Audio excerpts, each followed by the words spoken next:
হ্যাঁ, আফ্রিকায় অনেক বিচিত্র ঘটনায় ঘটে। তখন আমি ছিলাম কঙ্গো প্রদেশে, যেখানে গ্রিপিঙ্গু ও চারি নদী পরস্পরের সঙ্গে মিলেছে। সেখানে পেয়েছিলাম একখানা খালি বাড়ি, সাধারণ বাড়ি, তার উপরে ঘাসে চাওয়া চাল এবং তার চারিদিকে বেষ্টন করে বারান্দা।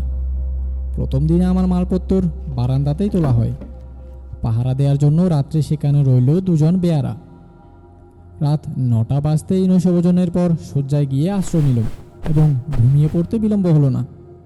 কিন্তু খানিক পরেই ঘুম গেল ভেঙে এবং শুনতে পেলুম বাইরে থেকে বন্ধ দরজার উপরে আঁচড়াআঁচড়ির শব্দ হচ্ছে।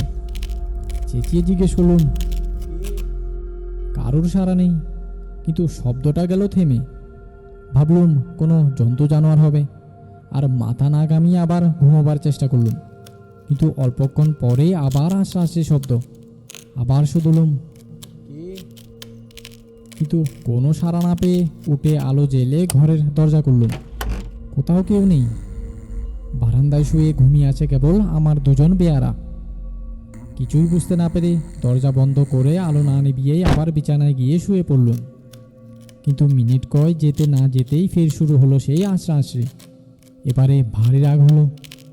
লাফ মেরে বিছানা ছেড়ে গালাগালি দিতে দিতে খুলে ফেললুম ঘরের দরজা। সব ফাঁকা, রাত করছে খাঁ খাঁ। চারদিকের বারান্দায় এক চক্কর ঘুরে এলুম দ্রুত পদে। বেয়ারারা তেমনি নিদ্রিত, নেই আর কোনো জনপ্রাণী। এবারে রীতিমতো হতভম্বের মতো ঘরের ভেতরে ফিরে এলুম। কেউ নেই। শব্দ করে কে? শুয়ে শুয়ে এই কথা ভাবছি। তারপরে আবার কে দরজা আঁচড়াতে লাগলো। এবার বিছানা না ছেড়েই জ্বালাতন হয়ে চিৎকার করে বললুম, দূর হ, দূর হ, নইলে বন্দুকের গুলিতে তোর মাথার খুলি উড়িয়ে দেব। শাসানির ফল ফলল। একটা কণ্ঠস্বরে শুনলুম, ও মিস্টার স্মিথ, আপনি কি আমাকে ভুলে গিয়েছেন? মনে নেই ওই ভাঙ্গিতে আমি আপনাকে যেসব দৃশ্য দেখিয়েছিলাম?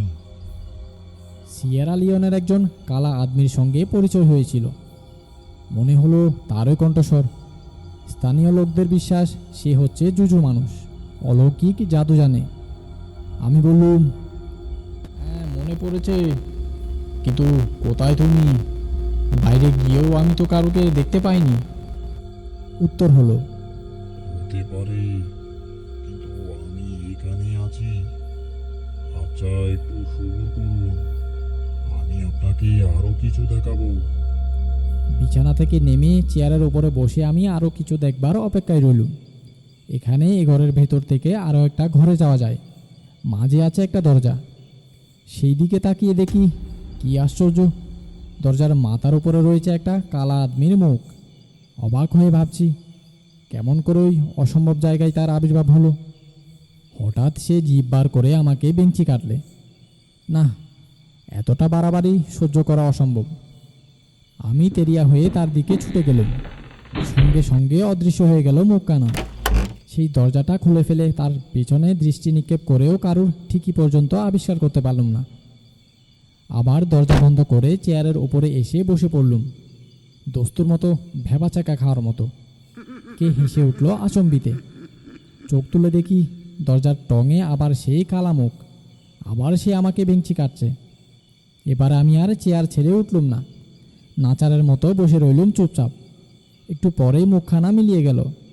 কে বললে, মেঝের দিকে তাকিয়ে দেখো। তাকিয়ে দেখলুম মস্ত একটা সাপ সর করে আমার চেয়ারের দিকেই এগিয়ে আসছে। এতক্ষণে বেশ বুঝলুম এসব হচ্ছে আমার চোখের ভ্রান্তি। তবু সাপটা যখন চেয়ারের কাছে এসে পড়ল, আমি তাড়াতাড়ি পা দুটো উপরে না তুলে নিয়ে থাকতে পারলুম না। পরদিন দুপুরে ডিস্ট্রিক্ট কমিশনার এবং শাসনকর্তার ওখানে ছিল আমার ভোজনের নিমন্ত্রণ। তাদের কাছে প্রকাশ করলুম গত রাতের কথা। আমিও যা ভেবেছিলুম তারাও তাই বললেন। কেউ আমাকে নিয়ে মজা করেছে। তারা আমার সঙ্গে এলেন আমার বাসাটা খানা তল্লাশ করবার জন্য। কিন্তু সারা বাড়ি তন্ন তন্ন করে খুঁজেও কোথাও সন্দেহজনক কিছুই পাওয়া গেল না। শেষে স্থির হলো আজ রাত্রে পাহারাওয়ালারা এই বাড়িখানার চারদিক ঘিরে মোতায়েন থাকবে। এখান থেকে 20 গজ দূরে আছে আর একখানা বাড়ি। সেখানে হাজির থাকবেন 2 জন শ্বেতাঙ্গ রাজকর্মচারী। আজও রাত্রে আবার যদি সেরকম শব্দ হয়, আমি যেন খুব চিৎকার করে বলি, কে ওখানে? তৎক্ষণাৎ শ্বেতাঙ্গ কর্মচারীরা বেগে ছুটে আসবেন এবং বাড়ির চতুসীমার মধ্যে কারোকে দেখতে পেলেই পাহারাওয়ালারা বন্দুক থেকে করবে অগ্নিবর্ষণ। আবার রাত হলো। যথাসময়ে আমিও শয্যা গ্রহণ করলুম। কেটে গেল মিনিট 15। তারপরেই শুরু হলো দরজার ওপরে সেই আঁচড়াআঁচড়ি। চিৎকার করে উঠলাম আমি উচ্চকণ্ঠে। দ্রুত পদে ছুটে এলেন শ্বেতাঙ্গ কর্মচারীরা, হাতে তাদের রিভলভার। পাহারাওয়ালারাও চারিদিকে ছুটোছুটি করতে লাগলো, কিন্তু কাকে ধরবে? কোথাও নেই জনমানব। তারপরেও 1 সপ্তাহ কাল আমি সেই বাসায় বাস করেছিলাম। রোজ রাত্রেই ঘটত অমনি সব অলৌকিক ঘটনা, কিন্তু আমি সেসব আর আমলে আনতাম না। আহারের পর বিছানায় গিয়ে শুয়ে পড়ে বলতুম, আর নয়, এবার বিদেয় হও, আমি এখন ঘুমোতে চাই। সঙ্গে সঙ্গে আর কিছু শুনতে বা দেখতে পেতাম না। আরেকটা উল্লেখযোগ্য কথা, আমি আসবার আগে এখানে কোনো উৎপাত হয়নি। আমার পরে ও বাড়িতে বাসা বেঁধেছিলেন একজন শ্বেতাঙ্গ ডাক্তার। তখনও ঘটেনি কোনো আজব ঘটনা।